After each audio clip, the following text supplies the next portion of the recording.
Sir எப்பவுமே திமுக தேர்தல் அறிக்கை வந்து கதாநாயகன் அப்படின்னு சொல்லுவாங்க. நீங்க இப்போ வந்து 2 அறிக்கை விட்டுருக்கீங்க இது வரைக்கும். அங்கே ஏதாவது ஸ்லீப்பர் செல் வச்சிருக்கீங்களா? எனக்கு ஒன்றும் புரியல. ஸ்லீப்பர் செல் எனக்கு ஒன்றும் புரியல. உங்களுடைய ஒவ்வொரு கட்சிக்கு இருக்கிற தனித்தன்மைங்க. அனைத்து இந்திய அண்ணா திராவிட முன்னேற்ற கழகம் நாட்டு மக்களுக்கு என்னென்ன தேர்தல் அறிக்கை கொடுத்தால் நன்மை பெருக்கும்னு நாங்கள் நினைச்சோம்.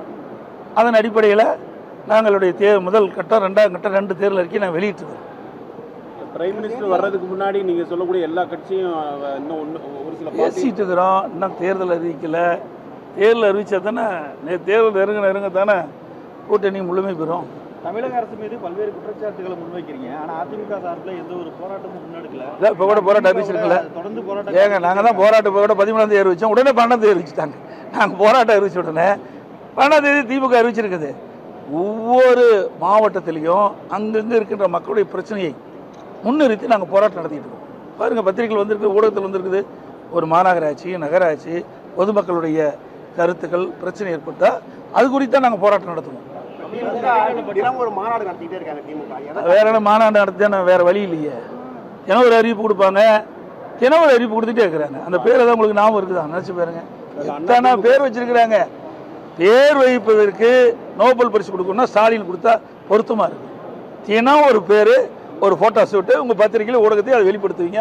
அதோட எனக்கு முடிஞ்சு போச்சு. செய்தியாளர் தாக்கப்பட்டிருக்காங்க. ஆனால் செய்தியாளர் மீது வந்து போலீஸ் வந்து வழக்கு பதிவு செஞ்சிருக்காங்க. அதான் ஸ்டாலின் அரசாங்கம். அதாங்க ஸ்டாலின் அரசாங்கம். அதுக்கு தான் நீங்க துணை நிற்கிறீங்க. எங்களை போல இருக்கிற கட்சிக்கு துணை நிற்கிறீங்களா? இன்னைக்கு ஒரு மோசமான கட்சிக்கு துணை நிற்பதனால தான் இப்படிப்பட்ட நிகழ்வு நடக்குது. முதல்ல நீங்க உணருங்க. இதே அனைத்து இந்திய அண்ணா திராவிட முன்னேற்ற கழக அரசு இருந்தது. நானும் 4 வருஷம் 2 மாத காலம் இருந்தேன். அப்பவும் எங்களை பத்தி தான் விமர்சனம் பண்ணீங்க. இப்போ நான் இந்த ஆண்டு இப்போது எதிர்கட்சியில் அப்போ என்னை பற்றி விமர்சனம் பண்றீங்க, எங்க கட்சி பற்றி விமர்சனம் பண்றீங்களா ஒழிய திமுகவில் நடக்கின்ற பிரச்சனை பற்றி ஏதாவது விமர்சனம் செய்யறீங்களா? திமுகவில் நடைபெறுகின்ற ஊழல்களை பற்றி எவ்வளவு ஊழல் இருக்கு, எதையாவது ஒரு வாதம் பண்ண வைக்கிறீங்களா?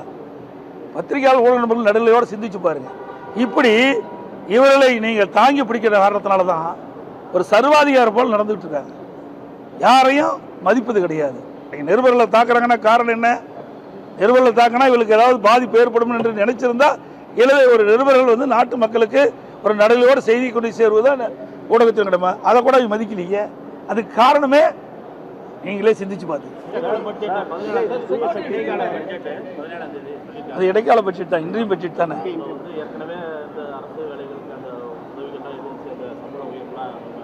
இடைக்கால பட்ஜெட்டில் எதுவும் வரதுக்கு வாய்ப்பு இல்லை. அது ஒரு இடைக்கால பட்ஜெட் தான். சம்பளம், அரசு ஊழியர்கள்லாம் சம்பளம் கொடுக்கணும், அதெல்லாம் அதில் இடைக்கால பட்ஜெட்டில் வரும். ஒவ்வொரு முறையும் கடைசி வருஷம் முடிக்கின்ற பொழுது ஒவ்வொரு அரசும் ஒரு இடைக்கால இன்றைய பட்ஜெட் போடுவாங்க.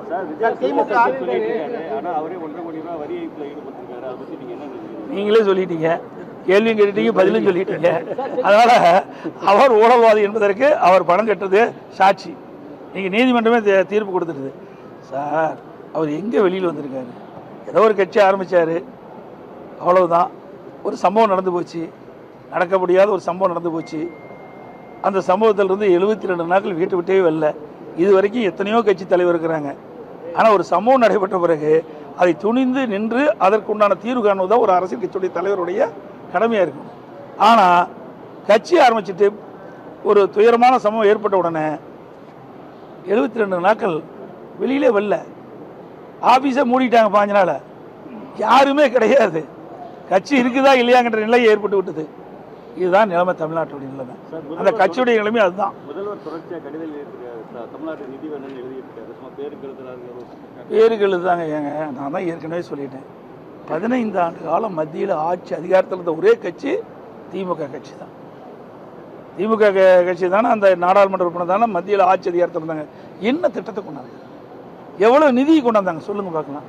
நாங்கள் வந்து சொல்லியிருக்கோம், நடந்தாய் வாலி காவிரி திட்டம் 14,000 கோடி கொண்டு வந்திருக்கிறோம். அண்ணா திமுக ஆட்சியில் ஒடுக்கப்பட்ட கோரிக்கையை மத்திய அரசு ஏற்று அறிவிச்சுது. அதை கூட நடைமுறைப்படுத்த மறுக்கிறாங்க. மத்திய அரசு இந்த தமிழ்நாடு அரசு மறுக்குதுங்க.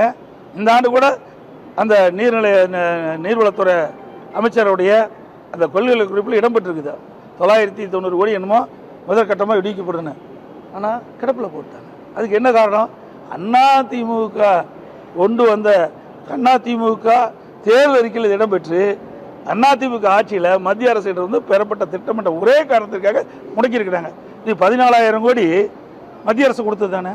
ஆனால் மத்திய அரசு சொல்லுது எந்த திட்டம் வழின்னு சொல்றதுக்கு என்ன காரணம்? 63,000 கோடி தமிழ்நாட்டு மக்களுடைய நலன் கருதி மெட்ராஸ் நீங்கள் சென்னை மாநகரத்தில் போக்குவரத்து நெரிசலை குறைப்பதற்கு 63,000 கோடி கொடுத்தாங்க. போர்ட் நிறைய நிதி கொடுத்துருக்குறாங்க. நகாய் திட்டத்துக்கு நிறைய நிதி கொடுத்துருக்குறாங்க.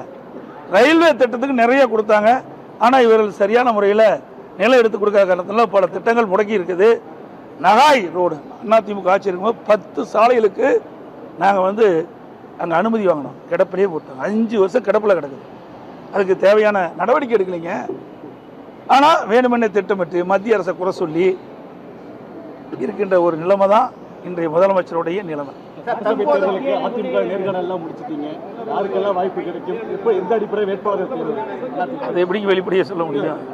அதாவது அதிமுகவை பொறுத்த வரைக்கும் உழைக்கின்றவர்களுக்கு நிச்சயமாக வாய்ப்பு கிடைக்கும். தற்போது ஹிந்தி திணிப்பு இருக்குதுன்னு சொல்லி நேற்று ஸ்டாலின் பேசியிருக்காரு. என்டிஏ வந்துச்சுன்னா திருப்பி ஹிந்தி வந்துடும்ன்ற ஒரு மாயத்தோட. ஏங்க, ஹிந்தி முத கொண்டு வந்தது யாரு? காங்கிரஸ் ஆட்சி இருக்கு. அப்போ எதிர்த்தது யாரு? திமுக. இன்னைக்கு யாரோட கூட்டணியில் இருக்காங்க? காங்கிரஸோட தான் இருக்கிறாங்க. இவங்க பேசலாமா? யோகி இருக்குதா? சொல்லுங்க பார்க்கலாம். காலத்துக்கு ஏற்றவாறு நடிக்கக்கூடிய கட்சி திமுக கட்சி. திமுக தனது தேர்தல் வாக்குறுதிகளை எவ்வளவு நிறைவேற்றிருக்குன்னு நீங்க நினைக்கிறீங்க? 4 ரூபாய் கூட நிறைவேற்ற முடியல. முக்கியமான திட்டங்கள் எதுவும் நிறைவேற்றலையே. தேர்தல் ஆயத்த மாநாடு நடக்குமா ஸ்டேட் லெவல்ல எலெக்ஷனுக்கு முன்னாடி எல்லா கட்சியும் நடத்துறாங்க? அந்த மாதிரி எங்களதெல்லாம் அது மாதிரி இல்லை. அது மாதிரி நடக்கிறதில்ல. இப்போ தேர்தல் வந்துட்டு அருமையில் வந்துட்டுது. இன்னும் 1 மாதம் தானுங்க தேர்தல் வர இருக்குதா. நாங்கள் எல்லா இடத்துலையுமே இன்றைக்கி பார்த்தீங்கன்னா 181 இடத்துல எழுச்சி பயணத்தை முடிச்சோம். 181 சட்டமன்ற தொகுதியில் நானே நேரடியாக போய் எழுச்சி பயணத்தை முடிச்சிருக்கிறேன். வர ஞாயிற்றுக்கிழமை 15ஆம் தேதி பவானிசாகர் சட்டமன்ற தொகுதியில் நான் எழுச்சி பயணம் தொடங்கிருக்கிறேன்.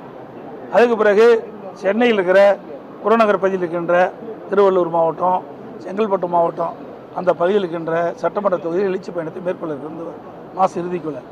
கிட்டத்தட்ட பார்க்கும்போது நான் அதிகமாக தேர்தலுக்கு அதிமுக கட்சி தான் முன்கூட்டியே தேர்தல் பிரச்சாரத்தை முன்னெடுத்து சென்று கொண்டிருக்கின்றனர்.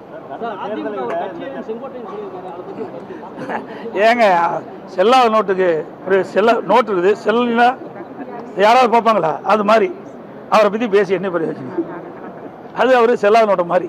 முன்னாள் முதல்வர் செல்லாத நோட்டுக்கு என்ன வேல்யூ இருக்குதோ அதே வேல்யூ தான் அவருக்கு. ஆனால் முன்னாள் முதல்வர் ஜெயலலிதா இருக்கும்போது அவர்கள் ஆட்சியில் பெண் வேட்பாளர்களுக்கு முக்கியத்துவம் கொடுத்தாங்க. எங்களுக்கு அதே மாதிரி கொடுப்போம். ஒவ்வொரு தடவையும் ஒவ்வொரு கட்சியும் கொடுக்குது. அந்த அடிப்படையில் கொடுப்போம். யாரை போட்டால் ஜெயிக்கும், யாரை போட்டால் பெண் வளர்ப்பு, எந்த இடத்துல எந்த தொகுதியில் பெண் வளர்ப்பு இன்னைக்கு வலிமையாக இருக்கின்றார்களோ அந்த இடத்துல பெண் வேட்பாளர் நிறுத்துவதற்கு எங்களுடைய இயக்கமும் முன்னோடியாக இருக்குது. அனைத்து ஊடகங்களுக்கு பத்திரிகை நண்பர்களுக்கு நன்றி, வணக்கம்.